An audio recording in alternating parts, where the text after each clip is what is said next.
para convidarmos o Governo e o seu titular à necessidade de retratar com coragem e verdade o país real, totalmente distinto da muito extensa lista de promessas lida na Assembleia Nacional e que em nada se assemelha e não caracteriza a Angola real em que vivemos. Viemos até este bairro de Luanda com os seus habitantes expostos à pobreza, quando não à pobreza extrema e ao desemprego, com crianças fora do sistema de ensino, sem saneamento básico, como se pode ver com crianças, especialmente meninas, a transportarem água do chafariz aqui ao lado para as suas casas. Esta imagem repete-se em cenários muito mais degradantes na maior parte dos bairros da nossa cidade capital, representando o sofrimento e a degradação, resultantes das opções partidárias de quem governa o nosso país. Este bairro de Luanda, a um passo da refinaria e de empresas do ramo petrolífero, espelha bem as consequências da ausência das autarquias locais e da inexistência de gestores com legitimidade democrática, decorrente da livre escolha dos seus representados. Este contraste de bairros pobres, de cidadãos excluídos da sua participação democrática, com uma cidadania negada, repete-se por toda a dimensão do nosso país e não foi retratada na lista de promessas a que designaram de Estado da Nação. Todos os anos, Angola testemunha um infinito rol de promessas que não se cumprem, que consomem quantias elevadas do Orçamento Geral do Estado, que a serem reais há muito nos teriam transformado na Nova Califórnia. E ano após ano, foi consumindo a credibilidade de se tornar realidade, porque ano após ano a cidadania não se realiza, porque quem está no poder decidiu virar as costas ao chamamento das populações, ao chamamento dos jovens e construir um Estado autocrático sustentado em demonstrações repressivas, sempre que necessário, para estender a todo custo o seu mandato. Questionamos com rigor que Angola temos nós hoje. Somos um verdadeiro Estado democrático de direito?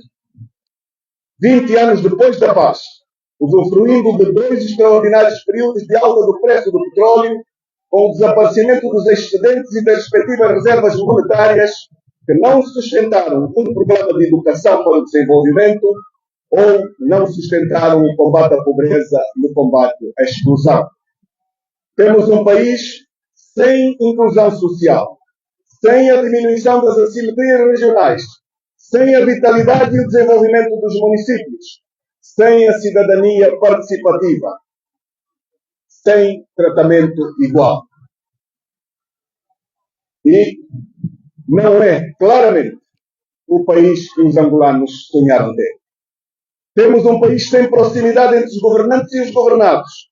Um país que se mostra insatisfeito e desencantado com a sua governação. Qualquer entidade isenta que se predispuser a efetuar uma auscultação às populações, aos jovens e às mulheres e homens deste nosso país, facilmente concluirá que vivemos num dos momentos mais difíceis no que diz respeito à situação social e económica das famílias e das empresas, com falências sem precedentes. E este retrato não foi minimamente traçado no passado dia 16 de outubro na Assembleia Nacional. A pergunta que coloco é: para quando, afinal, a construção da nação angolana? A nação inclusiva e a nação participativa? Para quando? Para quando a aplicação dos princípios fundamentais constantes do título 1º da Constituição da República de Angola? Para quando o respeito pelos direitos e deveres fundamentais constantes do capítulo 2º da Constituição da República de Angola, entre os quais cito artigo 23, princípio da igualdade? Todos são iguais perante a Constituição e a lei. A realidade não é esta. Artigo 40. Liberdade de expressão e de informação. Não temos. Artigo 44. Liberdade de imprensa. E cito: é garantida a liberdade de imprensa, não podendo esta ser sujeita a qualquer censura prévia, nomeadamente de natureza política, ideológica ou artística. Também não é Angola que temos. Como sabem, esta censura é diária e a negação deste direito tem sido permanente. Artigo 45º. Direito da antena, de resposta e de réplica política. No seu ponto 2, diz o seguinte: os partidos políticos representados na Assembleia Nacional têm o direito de resposta e de réplica política às declarações do Executivo, nos termos da lei. É o que nós estamos aqui a fazer. Mas é muito grave quando, em sede do Estado da Nação, na Casa das Leis, o Presidente da República e titular do Poder Executivo afirma a negação deste direito constitucional e manifesta um posicionamento agressivo e iniciador da predisposição para a limitação de direitos constitucionais. Em democracia, o discurso sobre o Estado da Nação é um momento de prestação de contas. Despoleta um debate contraditório, não somente para os atores políticos, mas também entre a sociedade como um todo, não se podendo proibir que se indague o conteúdo como se faz nas ditaduras. Nestas, o discurso do príncipe transforma-se em lei, que deve ser por todos acatada. Na democracia, o discurso do presidente não se torna lei, aguça o contraditório, estimula o debate e abre espaço ao confronto de ideias para que se faça luz. E por isso, a democracia é ainda hoje o melhor regime, que garanta a liberdade de todos e de cada um perante a lei, opondo-se à vil ditadura, onde alguns, muito poucos, podem e dizem o que querem, mesmo ao arrepio da verdade, enquanto outros se submetem e aplaudem, mesmo quando tenham de fazer a contragosto. Afirmações do género de que l'état c'est moi, o Estado sou eu, só podem ser vistas como arrogância e um sinal de decréscimo do pouco do espírito democrático que o MPLA já teve um dia. Angolanos e angolanas, nenhum país se constrói sem liberdade. Nenhum país se constrói sem justiça. Nenhum país se constrói sem participação democrática dos cidadãos na vida pública. E volto de novo à Constituição da República de Angola, no seu artigo 52. Participação na vida pública. Cito parte do ponto número 1.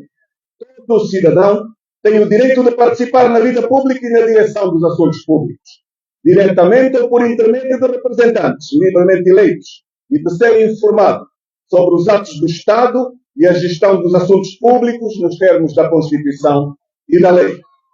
Pelos exemplos que acima citei, demonstrei em pouco mais, de forma inquestionável, casos de incumprimento constitucional, o quanto o país vai mal e o quanto devemos exigir mudanças. De nada vale embelezar listas infinitas de promessas, quando direitos fundamentais são violados por quem tem a responsabilidade primeira de os garantir e de os respeitar. Hoje aqui me obrigo a referir a razão do processo de destituição do Presidente da República, remetido formalmente à Assembleia Nacional. Este processo, substantivamente fundamentado, contém provas múltiplas de violações à Constituição e às leis, que em qualquer Estado democrático de direito destituiria, sem dúvida alguma, o Presidente da República, com apenas uma das dezenas de provas apresentadas. Mas importa citar que o que ocorreu na Assembleia Nacional após a recepção do processo, e cito, foi convocada, conforme a lei, uma reunião da Comissão Permanente, que convocou de forma correta a reunião plenária para o dia seguinte. A Assembleia Nacional não distribuiu o processo a nenhum dos grupos parlamentares. Também não o distribuiu às comissões de especialidade, como está obrigada a proceder e como fazem todas as outras circunstâncias. Na sala da reunião plenária, para quem chegou cedo, encontrou urnas para votação secreta, conforme consta da lei. Pouco antes do início da sessão,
tais como os tribunais, e usando a repressão, manipulando as forças de defesa e segurança para estenderem os seus mandatos e, deste modo, imporem aos povos poderes não democráticos, com as consequências extremamente negativas que nós todos temos observado. Angola não se distingue do que se está a passar em Moçambique. Importa trazer aqui o desafio da sociedade, questionar os intérpretes das instituições que, com responsabilidade nestes processos, no sentido de passarem a ter coragem, no sentido de passarem a posicionar-se ao lado da lei. Faço aqui um apelo às elites políticas, nomeadamente às elites do MPLA, a interromperem o seu silêncio e a não permitirem que cidadãos, nomeadamente jovens, desacreditem nas suas instituições e não escolham a violência como opção. Faço um apelo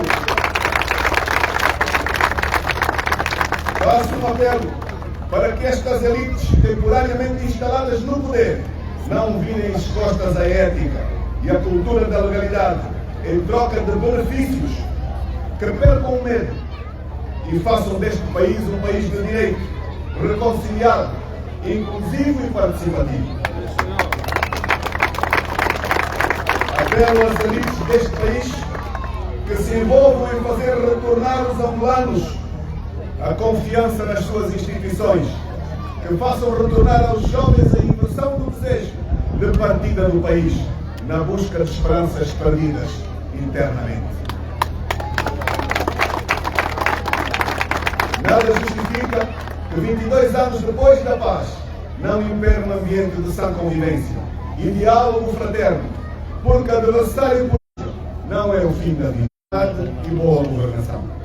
Dito isto, convicção de que a democracia, a pluralidade política, a inclusão social, a sã convivência, a devolução da independência do poder judicial, a devolução da soberania e da independência do poder legislativo, a garantia da liberdade económica aos cidadãos, a liberdade de expressão e de informação, a existência de forças de defesa e segurança rigorosamente republicanas e, portanto, apartidárias, a realização das eleições autárquicas em simultâneo e em todo o país em 2024, em cumprimento das promessas eleitorais efetuadas por quem governa, incumpridas até hoje, a transparência na gestão da coisa pública, estas questões, todas elas citadas, e a garantia da sua efetividade são as prioridades a serem alinhadas ao Estado da Nação. Para a construção da nação, que não somos e que pretendemos edificar para o bem de todos os angolanos. O Presidente perdeu a oportunidade de anunciar aos angolanos que o seu partido e ele próprio iriam agendar a votação da Lei da Institucionalização das Autarquias Locais, que ele tem impedido, e assim, desse modo, passarem a cumprir a promessa feita em 2017 e durante a campanha de 2022, e que aquelas promessas não foram cantiga para fazer o boi dormir. No dia 11 do próximo mês, Angola completará 48 anos de independência, e tal como o país, os angolanos e as angolanas que nasceram naquele dia estarão apenas 2 anos de concluir 50 anos de idade.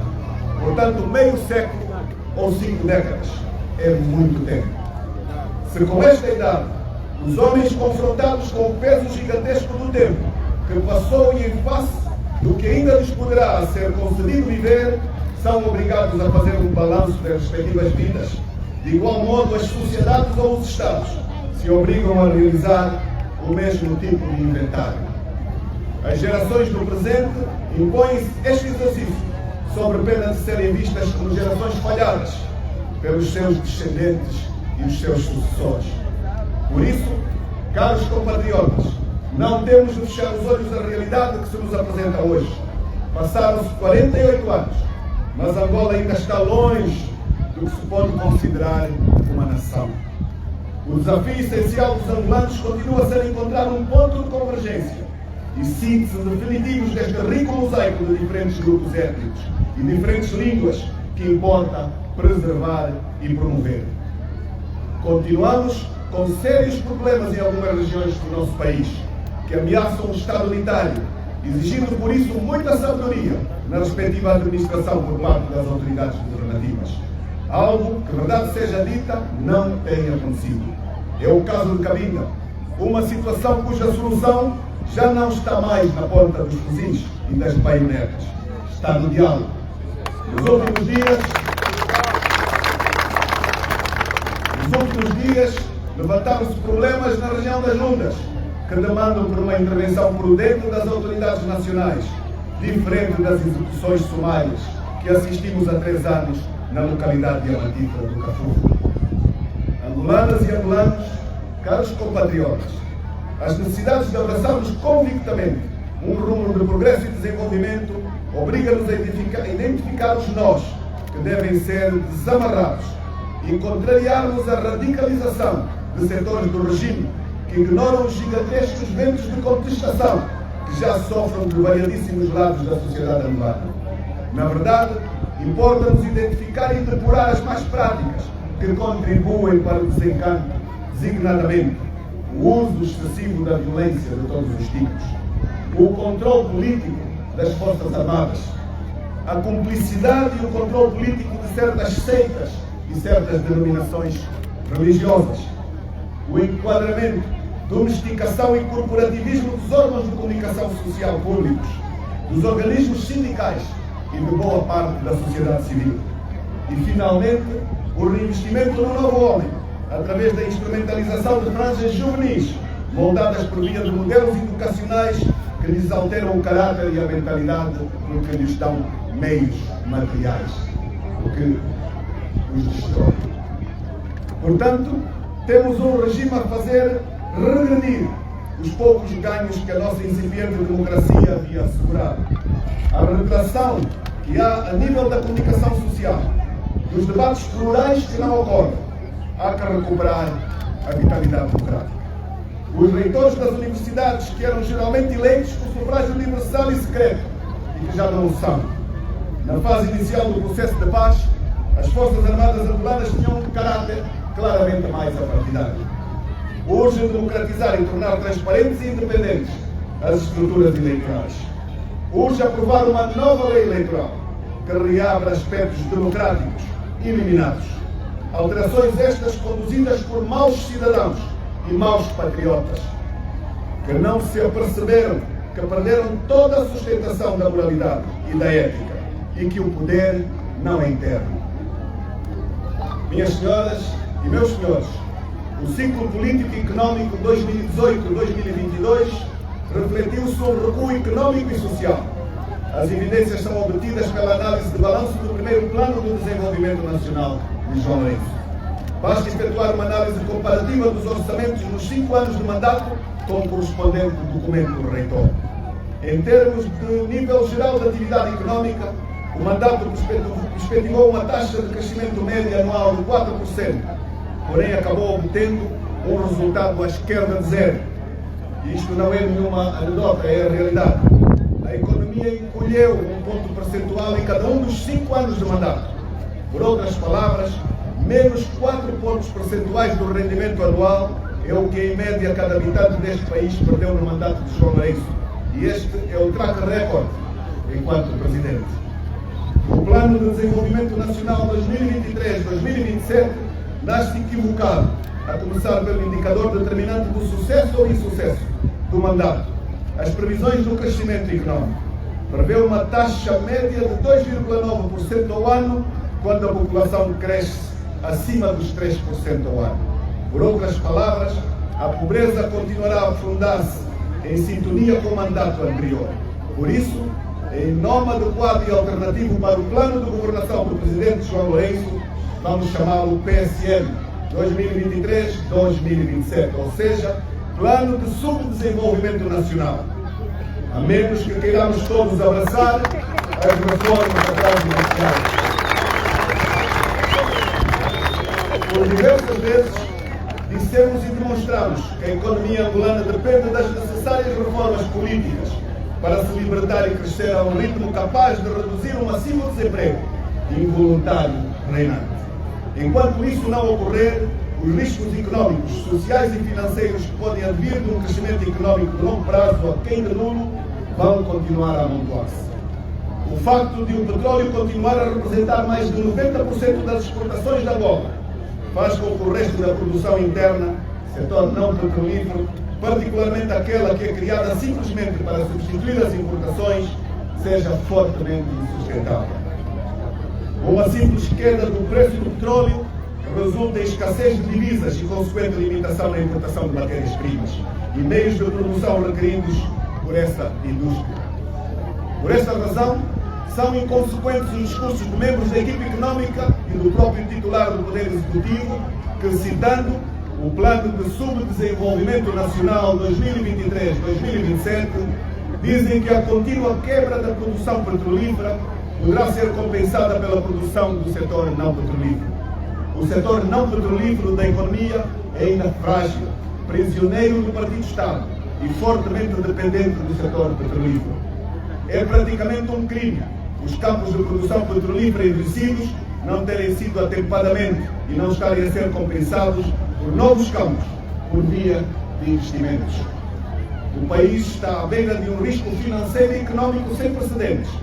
Desta vez, uma queda do preço do petróleo, se persistente, já não será resolúvel com uma mera revisão orçamental, como no passado. E é esta circunstância que nos leva a focalizar a presente comunicação nas questões relativas às finanças do Estado.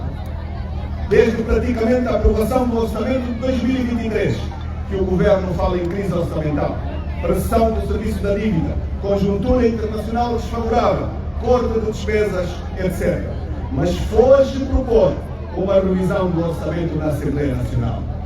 Este receio é alinhado com as verdadeiras causas do problema, e as verdadeiras causas são políticas e remontam ao último processo eleitoral. Caros compatriotas, no dia 17 de julho do ano em curso, face ao forte choque da desvalorização do Kwanza, aumento desesperado do preço da gasolina, crise politicamente motivada das finanças públicas, fortíssimo aumento do custo de vida, entre vários outros fatores, nós realizamos uma conferência de imprensa visando dois propósitos fundamentais. Primeiro, esclarecer os cidadãos sobre o que realmente estava a acontecer, apresentar inequivocamente as verdadeiras causas do problema e as soluções definitivas.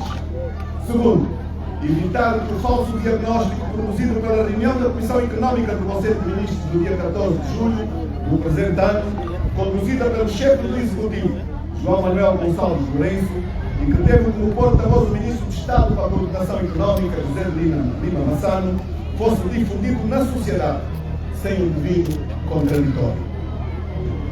Felizmente, a aludida conferência de imprensa de 17 de julho foi bastante eficaz. O Governo foi completamente desvendado. Para contextualizar, convém reler a síntese do diagnóstico manipulado proferida por Lima Massano. A atual conjuntura económica é explicada por dois fatores. Primeiro, a baixa procura no primeiro trimestre do ano corrente, do balanço ou execução do segundo e terceiro trimestres. O lado da arrecadação de receitas melhorou ou piorou? Se ficarmos pelo discurso do chefe de Estado, concluiremos de forma enganosa, na medida que nada agravou, na medida em que amplia a questão da baixa produção petrolífera para um espaço semestral, primeiro semestre do ano. E também fala em cativações de despesas que vêm sendo levadas a cabo pelo seu Executivo. Os factos e, consequentemente, a verdade são os que vamos apresentar a seguir, com base em dados oficialmente divulgados pelo Executivo e pela Agência Nacional de Gás. Durante o tão estado corrente, foi nesse contexto que demonstramos em como este déficit, mais do que compensado pelo preço médio verificado na altura, aproximadamente $80 por barril, contra 75 previsto no Orçamento de Estado, ao longo de todo o trimestre. Dados sobre a produção petrolífera no segundo trimestre de 2023 demonstram que a situação financeira evoluiu positivamente. A produção média mensal foi de 33,2 milhões de barris, denotando um incremento médio mensal de quase 2 milhões de barris mês ao primeiro trimestre do ano. Num contexto em que o preço se mantém firme e acima do previsto no orçamento, podemos concluir que o segundo trimestre do ano foi mais do que atingiu os seus objetivos de receita. mais do que atingiu os seus objetivos parceiros. No terceiro trimestre registrou-se uma produção média mensal ainda maior, de 34,7 milhões de barris, um excedente de 3,3 milhões de barris mês, neste período do ano. Mais uma vez, sobre o preço, não precisamos de falar. Mantém o bom comportamento num contexto em que a produção vê o seu desempenho melhorado. É de lamentar e suspeitar o comportamento do Ministério das Finanças, enfim, por ter decidido reestruturar o seu site nesta altura. O novo site apresenta menos de 90% da informação relevante que o site anterior continha. E é de perguntar porquê. Esperamos que o site não se transforme em mais uma galeria de vaidades, de fotos, de promoção e sem qualquer tipo de informação relevante. Vejamos agora dois argumentos mutuamente exclusivos: o Covid-19 versus a guerra Rússia-Ucrânia. Durante o surgimento da pandemia em 2020, o preço do petróleo chegou a situar-se abaixo dos $30 por barril. Um choque tremendo para economias comandadas pelo petróleo, como é o caso da economia angolana. Também não podemos deixar de referir que os efeitos da Covid-19 sobre a economia angolana foram exacerbados pelo modelo de economia implantado no país. Desde há pelo menos 20 anos e assente na captura do Estado para a extração dos recursos públicos. Contrariamente à pandemia, a guerra Rússia-Ucrânia, que teve início em fevereiro de 2022, gerou uma externalidade oposta e positiva para a economia angolana. Ao contrário do mínimo histórico de $20 por barril de petróleo em abril de 2020, o aludido conflito promoveu um máximo histórico de $123 por barril em junho de 2022. O choque externo de 2020 resultou em abaixamento do preço do petróleo. O governo culpou e destaca a pandemia até hoje. O choque externo de 2022 resultou num aumento extraordinário do preço do petróleo. Ainda assim, o Presidente da República procura justificar os seus próprios erros governativos com tal conflito. Desde crianças que aprendemos que a vida é incerta, que vivemos num mundo incerto ou de probabilidades. O petróleo e o mundo têm sido bastante generosos para com Angola, só que o problema está na sua liderança e no servilismo dos titulares das instituições públicas.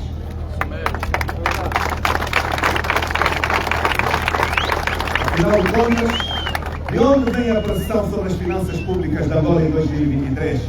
Num contexto em que o preço do petróleo é alto desde 2021, tendo em 2022 atingido um pico, e entre 2020 e 2023, durante 3 anos, o país ter beneficiado de uma moratória para o serviço da dívida. Por que é que o governo está a deixar de realizar despesas previstas no orçamento de 2023, inclusive para a saúde e a educação, que são prioritárias, para ter de honrar compromissos com o serviço da dívida, particularmente para com a República Popular da China?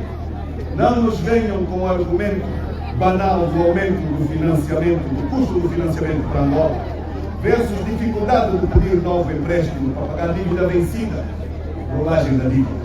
Seria substituir as verdadeiras causas, a natureza do regime político vigente, por meras consequências das suas próprias ações.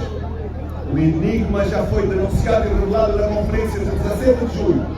A economia, as famílias e as empresas vivem as consequências do tudo ou nada do MPLA nas últimas eleições gerais, onde o Tesouro e o Banco Nacional de Angola foram meros instrumentos de serviço ao Partido do Estado e a sua preservação no poder a qualquer preço.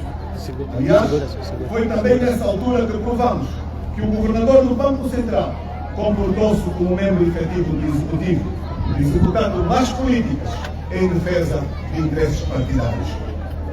2021, ano pré-eleitoral, e 2022, ano eleitoral, foram anos de muito desperdício financeiro.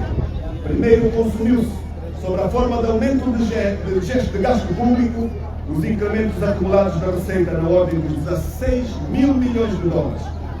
Segundo, consumiu-se, não se sabe como até hoje, o excedente acumulado de 6,6 mil milhões de dólares, relativos ao saldo orçamental positivo de 2021 e 2022. Terceiro, desperdício do efeito da moratória, acumulação de pressão sobre as finanças públicas e remissão total da pressão para o pós-eleições, orçamento de 2023.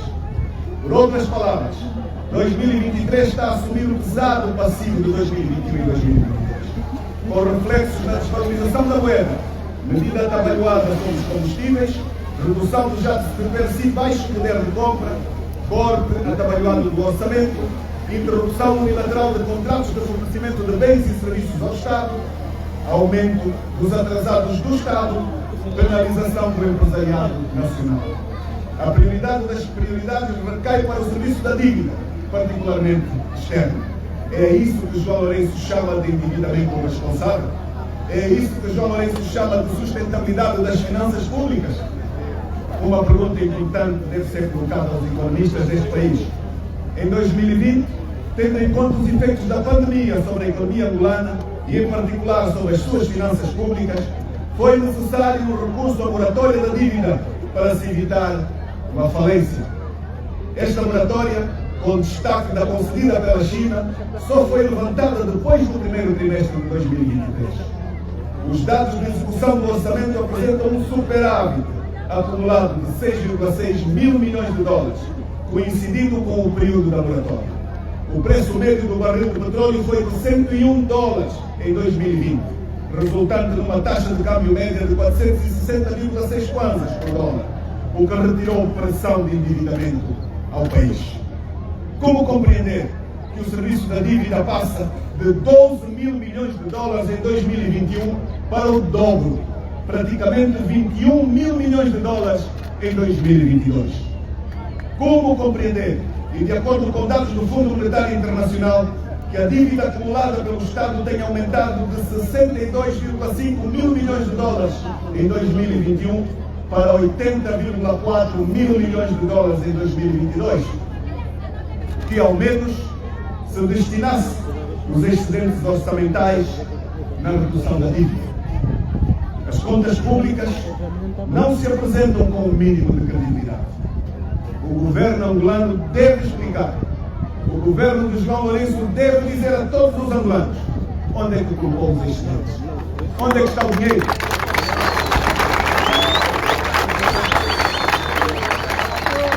Em 2023, longos anos depois da moratória, mudou-se apenas o culpado.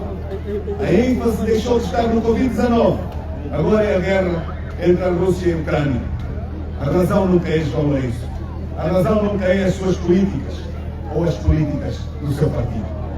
O próximo culpado está em fase de formação. Tudo indica, será o conflito Israel-Palestina.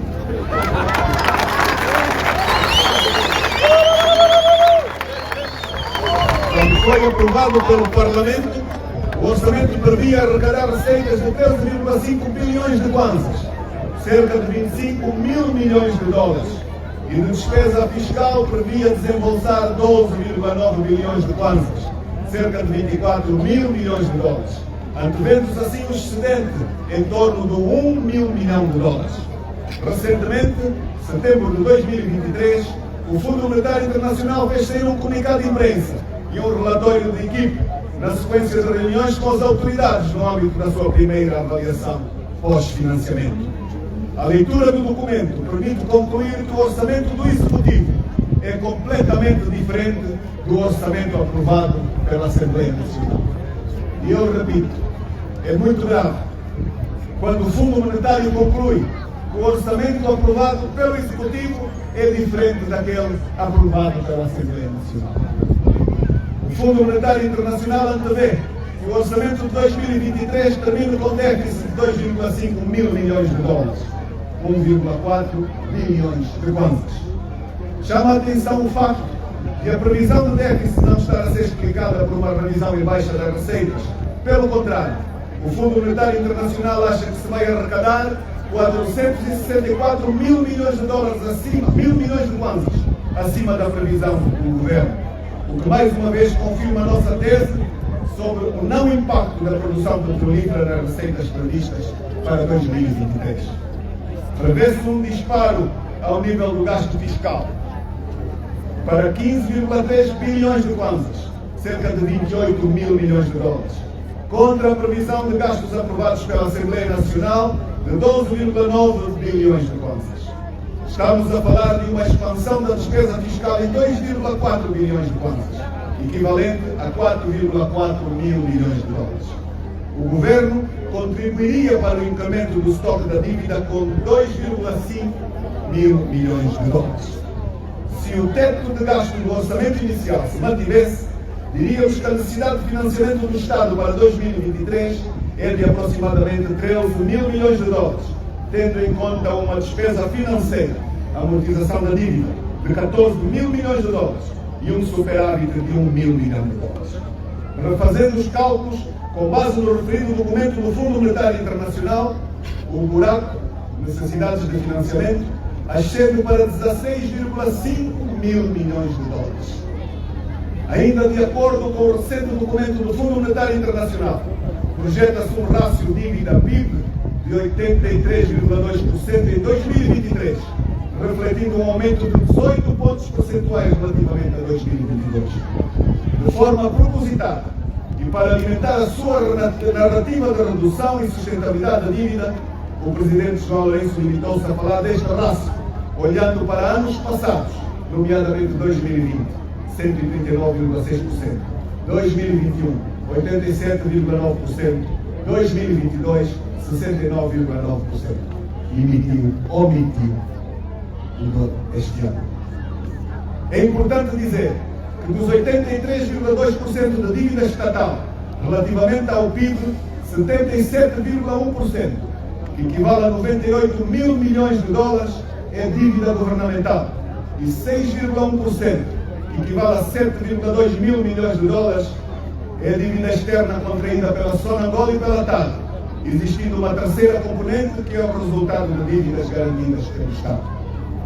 Num contexto em que o serviço da dívida está de acordo com declarações do próprio Presidente a retirar espaço aos gastos em bens e serviços e infraestruturas, mediante cativações de despesas sem consulta aos deputados, esperava-se que o teto de gastos fiscais, aprovado pelo Parlamento, 12,5 bilhões de kwanzas, se reduzisse. O argumento do Governo para congelar despesas orçamentais vem sendo suportado pelo contexto desfavorável das taxas de juros elevadíssimas no mercado internacional. É contraditório alegar não existir financiamento barato para rolar a dívida, substituir dívida por dívida, mas existir financiamento para cobrir a criação de uma nova dívida. Potencial déficit fiscal de 2,5 milhões de dólares, via aumento do teto de gastos. Mas que tipo de cativação orçamental é essa que empurra o teto de gasto para norte, ou seja, para cima? Fica aqui uma vez mais demonstrado o perigo do Executivo usurpar funções que nas verdadeiras democracias são uma competência inalienável do Poder Legislativo, dos deputados. É assim, muito urgente, o Parlamento promover um debate sobre os processos orçamentais relativos à execução do orçamento do ano corrente, com uma tónica centrada nas cativações, novo teto de despesa, estrutura atual das despesas, gestão da dívida.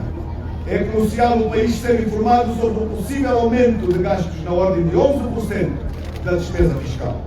Será mais uma linha de financiamento? Que bens ou serviços estão caros? Central. Então, qual é a conclusão de tudo isto? É a mesma apresentada na conferência de 17 de julho último.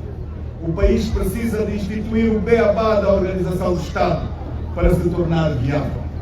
O Estado está convenientemente desorganizado, com consequências desastrosas para a vida de todos os angolanos. E urge responsabilizar. Urge responsabilizar.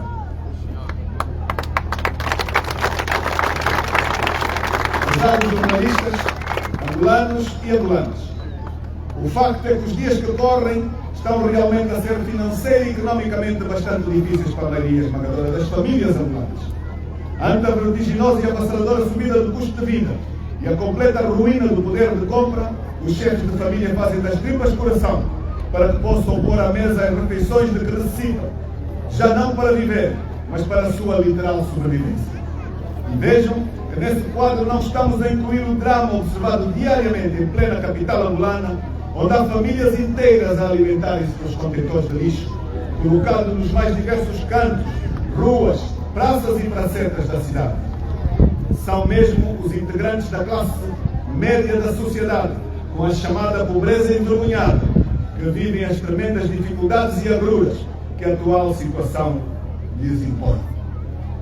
Não é por acaso que numa conjuntura em que o governo se faz de surdo e mudo e não se empenha de boa fé numa concertação social com as organizações sindicais, estas vêm defender a urgência de se atualizar o salário mínimo nacional, fixado atualmente em 32 mil kwanzas para 245 mil kwanzas.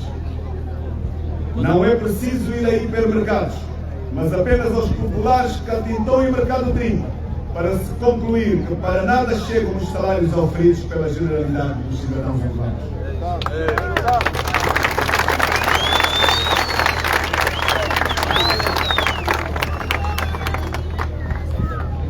Mas o Presidente da República, na sua mensagem à nação, não avançou medidas que o Governo tem para resolver este problema, infelizmente. Nos últimos dias, as caixas de massa custam 5.197 kwanzas o quilo. E o óleo alimentar de 12 unidades adquirem-se a 24.989 kwanzas. Um quilo de feijão está a 1.300 kwanzas. As caixas de frango, 15 quilos, e de galinha rija, 10 quilos, saem a 20 mil kwanzas e 18 mil kwanzas, respectivamente. O saco de açúcar de 50 quilos está em 66 mil kwanzas.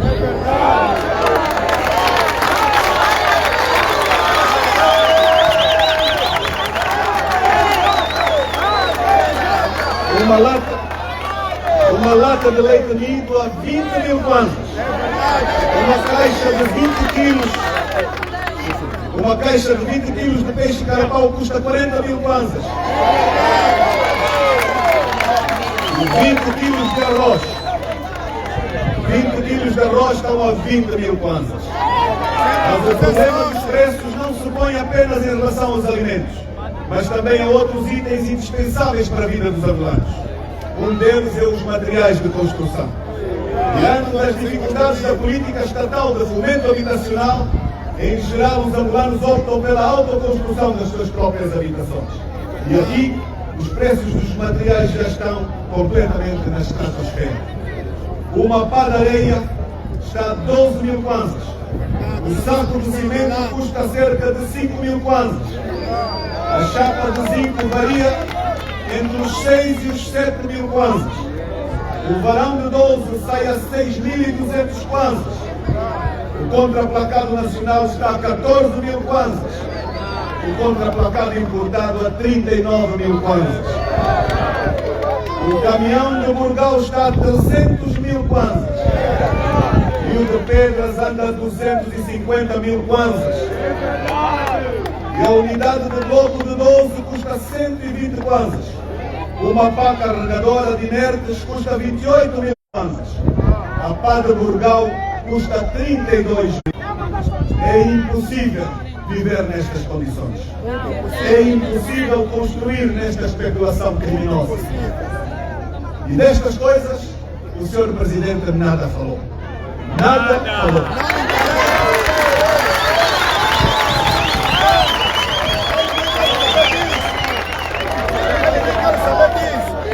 Importa dizer que são os chineses que controlam o mercado dos inertes e os transportes são controlados pelos cubanos. Naturalmente, que estes preços para os bens que vêm da natureza, nomeadamente a areia, o burgal e a pedra, só atingem esses preços porque têm a total conivência e participação dos governantes nacionais.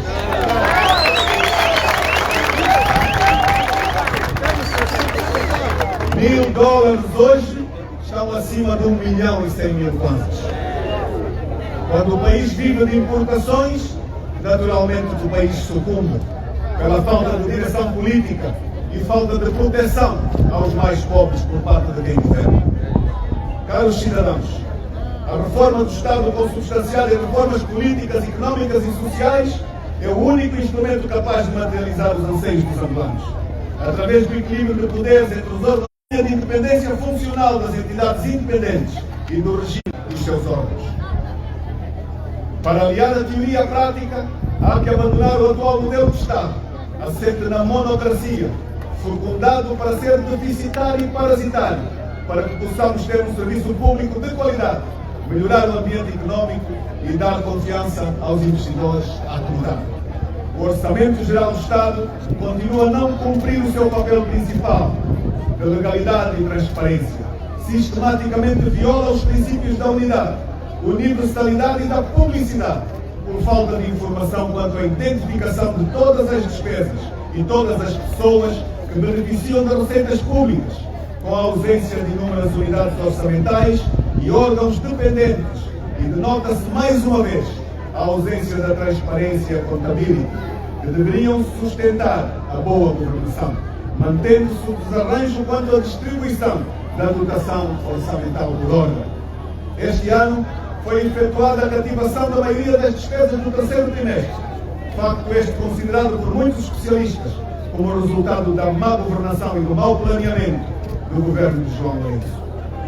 Apesar do texto constitucional enunciar o princípio da transparência da Conta Geral do Estado, dizendo que esta deve ser acompanhada de todos os elementos que se reputem necessários à sua análise, e que no caso concreto, estes elementos se encontrarem melhor elencados na Lei do Orçamento Geral do Estado, Lei 15/10 de 14 de julho, apesar de sucessivamente o Tribunal de Contas enumerar recomendações e requisitar que a Assembleia Nacional acompanhe a fiscalização e o controle, de forma urgente e permanente, a execução das políticas desenvolvidas pelo Executivo em nome da ordem social, o Presidente da República diz-nos que está tudo bem.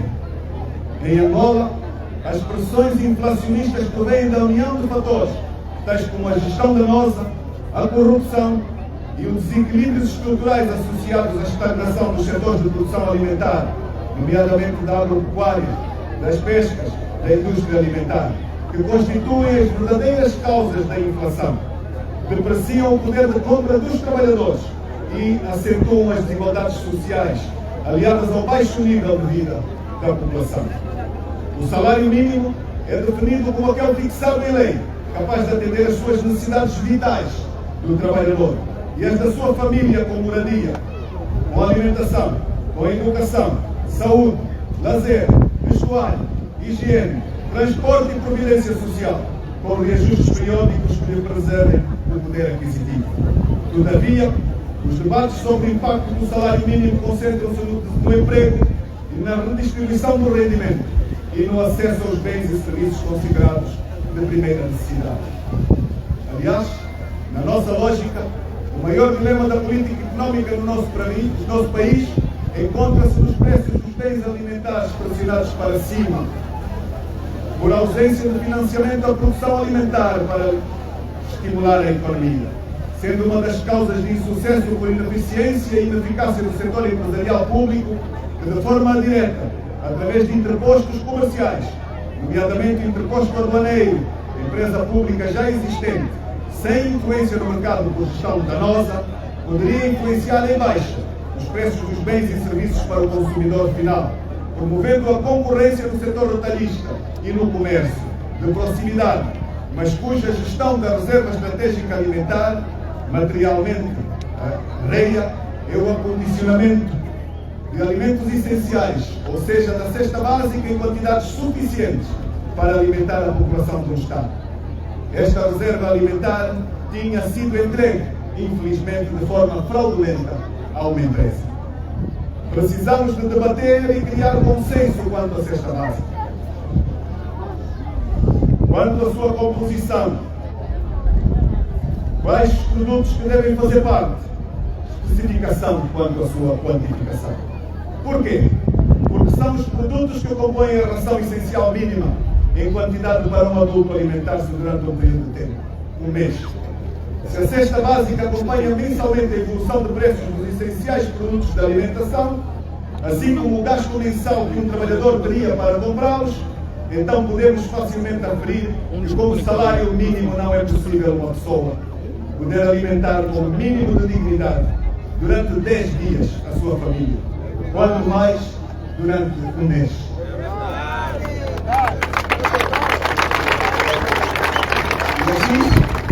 E aqui estamos a falar por baixo.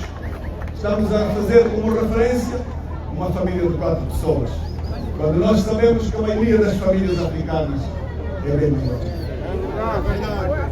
O nosso desafio é de isentar de impostos e taxas os bens da cesta básica e reduzir para 7% do IVA os demais bens alimentares que estiverem no regime de preços vigiados. E estabelecer um mecanismo social de controle preventivo, sancionatório e inibidor das fraudes. A nossa atual condição, em que o principal empregador, o Estado, tem poder de monopólio e a imposição legal de um salário mínimo, às vezes traz efeitos nefastos. Isto permite aumentar o nível de emprego, pagar salários abaixo da produtividade marginal dos trabalhadores e, consequentemente, criar uma má distribuição do produto nacional bruto. Claramente, queremos dizer que o impacto do salário mínimo per si só sobre o emprego e a qualidade de vida dos cidadãos é uma questão empírica, sendo uma interferência exógena na gestão dos recursos humanos das organizações. Assim, configurando-se o paralelismo entre o custo da produção e o nível de vida dos trabalhadores, podemos aferir que é péssimo o grau de bem-estar do cidadão angolano, que moralmente obriga-nos a colocar determinadas questões.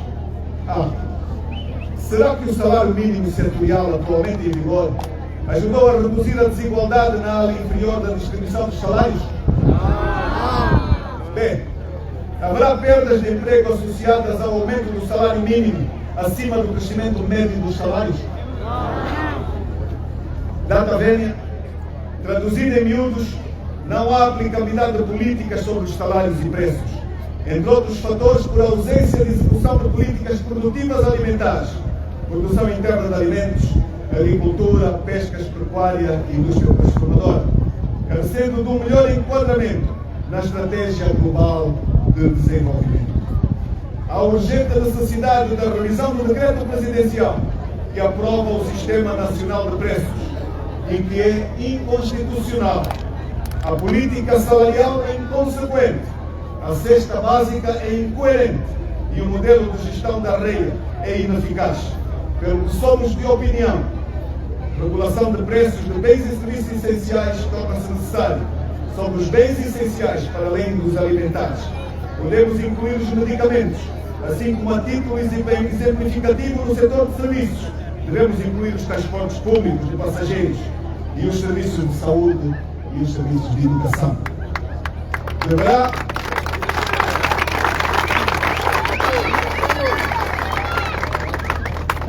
dizíamos que somos de opinião que este setor deverá ser o tema a propor e debater em plenário, assim como a ser levado junto das comunidades, aproximando os ideais da UNITA e seu grupo parlamentar aos anseios da sociedade civil, sendo, na verdade, as políticas de redistribuição de rendimentos e de preços as agendas sobre políticas económicas que deveriam dominar os debates políticos na nossa sociedade.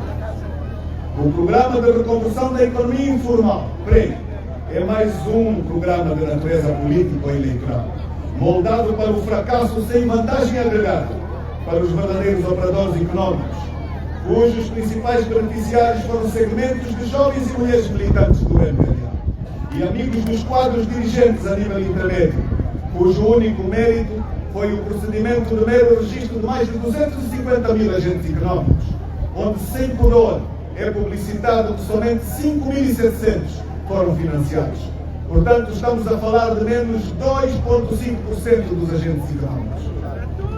O Plano de Ação para a Promoção da Empregabilidade, o PAP, com os seus 101.876 postos de trabalho de emprego fantasia, desempenhado mesmo por um dia, para efeito estatístico, e o fracassado PRODESE, que todos pensávamos que tivesse falecido, mas que agora ressurge de novo nas estatísticas. Esperamos que as reformas institucionais desenvolvidas no setor dos recursos minerais, promovam, além do aumento da confiança e rentabilidade dos investidores, transmitam também aos angolanos mais emprego, renda e consumo. Na prática, em melhor qualidade de vida para todos os angolanos. Apesar do país ter uma capacidade instalada de 6,283 megawatts para responder a uma demanda que registra o consumo atual de 2,375 megawatts, estes progressos têm um impacto menos positivo na vida dos angolanos por causa dos parcos investimentos nas redes de transmissão e distribuição de energia, assim como um modelo de gestão aplicado que fomenta as perdas técnicas e fomenta também as perdas comerciais. A situação atual caracteriza-se pelo baixo nível de eletrificação, já que apenas 43% dos angolanos têm acesso à energia elétrica, dos quais 37,8% através de ligação à rede elétrica pública nacional. Há mesmo como que uma discriminação negativa, pois as províncias do interior do país têm os níveis mais baixos da taxa de acesso. Casos do Bié, do Cunene e Lunda Norte, que rondam os 10%, enquanto em Luanda a taxa de acesso é de 66% e em Cabinda 52%. A situação no setor das águas é ainda mais preocupante. O exemplo de Luanda, que tem o maior número de consumidores, espelha a realidade que se traduz numa insuficiência de cerca de 30%, na medida em que se registram avarias prolongadas em bombas e reservatórios, sendo que apenas 500 mil metros cúbicos dia de água são produzidos e uma capacidade instalada de 800 mil metros cúbicos.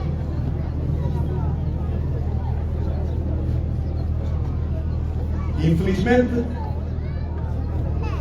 se atendermos a classificação ou distinção sobre zonas urbanas, conforme descrito nas políticas públicas, a taxa de cobertura de água nas zonas urbanas sai de 60% em 2017 para 72% em março de 2023, que o Executivo apregoa, que seguramente não corresponde à verdade. Não corresponde à verdade, vocês são testemunhos. Nós perguntamos qual o interesse em fazer ajustes diretos, qual o temor, no caso concreto, em aplicar-se a concorrência plena, verdadeiro baluarte de uma democracia. O simplifica ainda não é tão simples assim. A extrema pobreza de muitos angolanos os dificulta no acesso ao registro civil, registro de nascimento e bilhete de identidade. Os serviços paramilitares da aviação e trânsito e de migração estrangeiros, envolvidos estes anos, ainda não têm vocação para lidar com os cidadãos.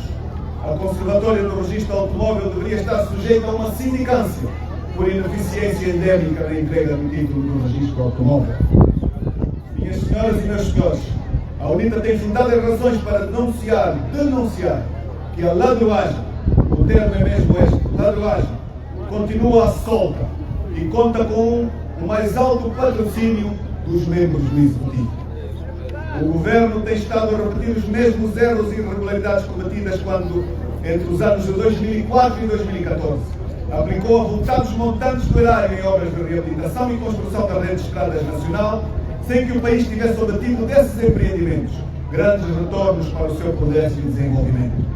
Todos vimos como a rede viária acabou por se degradar no ápice e por ter constituído um conjunto de milionários.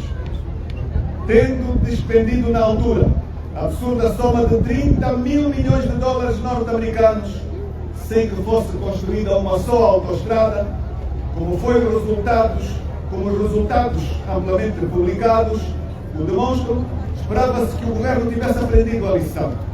Mas isso não aconteceu.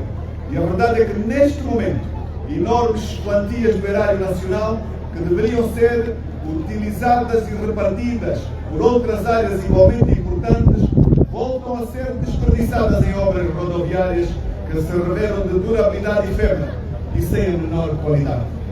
E conforme foi possível apurar, em apenas 5 anos, isto é, de 2016 a 2022, já foram aplicados 6 mil milhões de dólares, que se juntam aos 30 mil milhões de dólares desperdiçados anteriormente. Estão a ser observados os mesmos erros na execução técnica, assim como as mesmas engenharias financeiras que transformam tais empreendimentos numa gigantesca fonte de atos de corrupção e de enriquecimento ilícito para os governantes e políticos do regime angolano. Mas deve-se dizer em bom rigor que não têm sido construídas estradas de durabilidade mínima. O procedimento técnico adotado tem sido de remendo de estradas das mesmas vias, diga-se de passagem. Em 2022, numa operação fora do Orçamento Geral do Estado e por adjudicação direta, o Presidente da República autorizou, através do despacho 142/21 de 3 de setembro, o desembolso de 415 milhões de euros para obras de estradas e vias secundárias na província de Benguela. Um dado a realçar é que estas empreitadas, com o mesmo valor da adjudicação, são as mesmas que vêm sucessivamente repetidas como obras inscritas no Programa de Investimento Públicos do Orçamento de 2016 a 2022.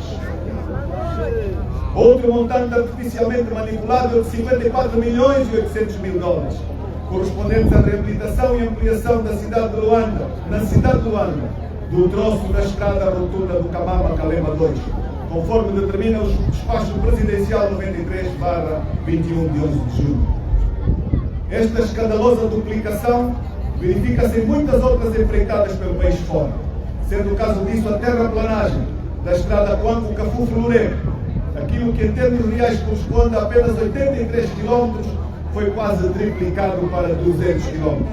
E o valor da empreitada fixado em incríveis 600 milhões de dólares.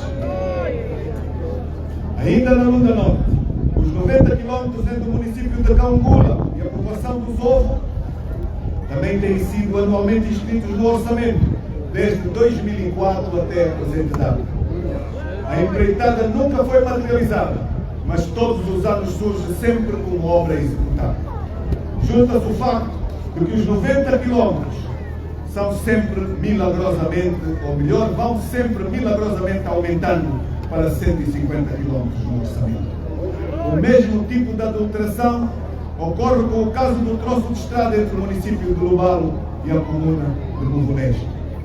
Outra empreitada duvidosa é a que acontece sob a chancela do despacho presidencial número 94/22, de 26 de abril, autorizando a contratação simplificada no valor de 434,976 e 220 euros para a reabilitação das estradas nacionais 40 e 245, troços Rotunda, Balo de Chau, extensão de 50 km, Balachau-Sabate, 97 km, Sabate-Congar, 17 km e Lucerne-Angulo, 168 km.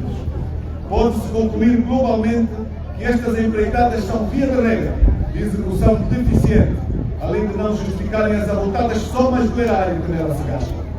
Tanto os empreiteiros quanto as supostas empresas de fiscalização saem no final das empreitadas com milionárias remunerações. É desta promiscuidade que resultam muitos atos de corrupção e fortunas sem causa que estão hoje na ordem do dia e levantam o valor da sociedade angolana.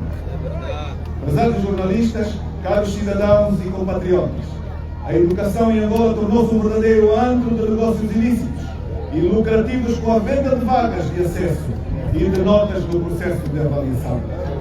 Todos os anos são vendidas vagas a um preço que varia fortemente as famílias pobres, porque as outras pagam.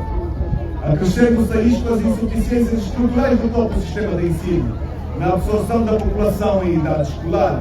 O resultado só se pode cifrar no crescimento gradual, observado todos os anos o número de crianças sem acesso à escola, o que faz do sistema educacional angolano um fator multiplicador das graves desigualdades e assimetrias existentes na estrutura social do país, sobretudo entre as zonas urbanas e as zonas rurais. Apenas 11% das crianças dos 3 aos 5 anos têm acesso à educação pré-escolar. Menos de 30% dos adolescentes e jovens, que com muito esforço dos pais acabam o ensino básico na escola pública, têm acesso ao ensino secundário. É muito grave. Tudo isto decorre do descaso e negligência com que o Governo trata os desafios respeitantes ao sistema de ensino e educação em Angola. Está verificado que o investimento público do país na educação continua a ser mais baixo da SADC. A percentagem que o Executivo angolano dedica nas suas políticas públicas às despesas de investimento e de funcionamento na educação são inferiores aos países da região com menores recursos. Estão abaixo de Moçambique, que já atingiu a fasquia dos 20%, e do Zimbábue, que apesar da crise indicou 21,5% no seu orçamento em despesas de educação. a Zâmbia 16,2%, as Maurícias 15,7%, o Botsuana 24,4%, a Namíbia 20,7%, a África do Sul 19,5% e o Lesoto 31,3%. Mas não é tudo em relação à negligência das autoridades nacionais para com o Estado do ensino e educação. O corpo docente atual continua pouco dignificado por ter uma remuneração muito aquém do custo de vida atual, forçando a recorrer a alternativas e esquemas indignos para poder sobreviver. Mas não é tudo em relação à negligência das autoridades nacionais. Apesar de ser constitucionalmente um direito inalienável de todo o cidadão, a democratização da educação constitui uma questão política que visa a formação da cidadania por um lado e por outro uma forma de combate à pobreza, sendo um fator decisivo para o desenvolvimento da nação. Contudo, muitas escolas continuam sem carteiras, sem água potável, sem condições mínimas de higiene. Ainda temos crianças a estarem debaixo de árvores e continuamos a ver crianças a carregarem todos os dias banquinhos para a escola. Ainda em relação ao ensino, o governo de João Manuel Gonçalves Lourenço denota não ter políticas de investimento e incentivo à investigação científica e à extensão universitária. A maioria das universidades angolanas carecem de setores de investigação científica.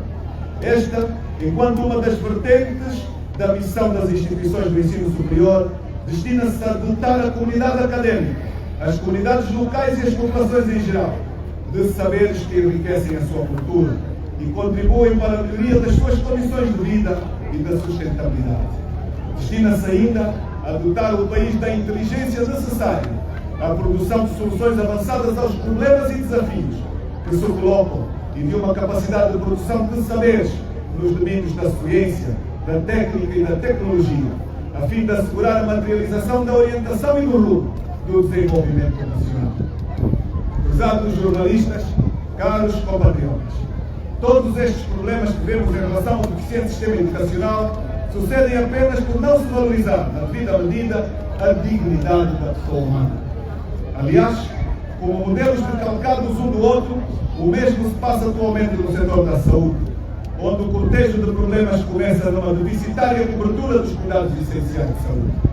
Em relação ao assunto, há dados divulgados pela Organização Mundial de Saúde que não deixam margem para dúvidas. Em 2021, Angola apresentou um déficit, um índice de cobertura universal de saúde de 39% da população, inferior ao de 2019, que foi de 40%.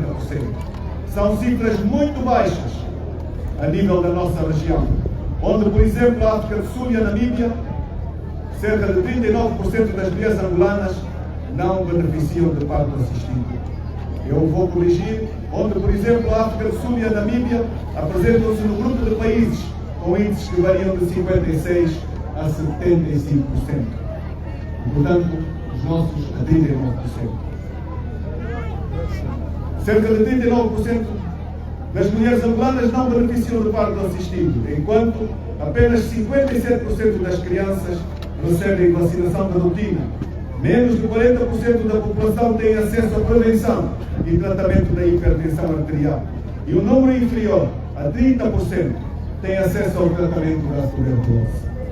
Existe um déficit gritante de estruturas sanitárias a nível das comunidades que possam dar resposta aos cuidados essenciais de saúde da população. E isto sucede em grande medida devido a uma clara inversão das prioridades. O Executivo tem se preocupado mais a construir grandes unidades hospitalares da rede terciária, em detrimento de hospitais primários e secundários. Isto resulta num sistema desequilibrado, cuja expressão mais evidente é o congestionamento que se verifica ao nível terciário de atendimento, que devia ser reservado para casos de maior complexidade. Nesta obsessão pelos hospitais terciários, o que não se percebe é a forma como se estabelecem as relações intersetoriais.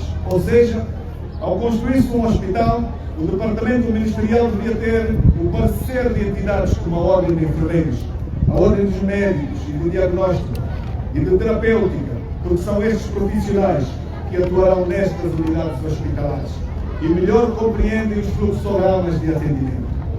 O que tem ocorrido é que o parecer destes profissionais tem sido sistematicamente ignorado, o que contribui para o fracasso dos projetos. Outra questão, não menos importante, é a forma como são apetrechado estes hospitais. Geralmente os mesmos têm sido apetrechado sem se capacitar os profissionais que irão proceder ao manuseamento dos equipamentos. Esquece-se que a técnica não opera por si só, sendo sempre necessária a intervenção humana em alguma medida. O país conta apenas com uma universidade na província do Amo que ministra o curso de Eletromedicina. Contudo, os profissionais saídos desta instituição de ensino, infelizmente, continuam a vagar por aí, sem que o Ministério da Saúde os absorva. Os hospitais precisam destes profissionais, muitos dos quais permanecem em casa sem nada a fazer, mas é o Estado angolano que gasta dinheiro para pagar professores que ministraram as aulas e não emprega depois os profissionais. Verdade. A gestão dos recursos humanos da saúde é também um aspecto que influencia o funcionamento do sistema e deve ser tido em conta.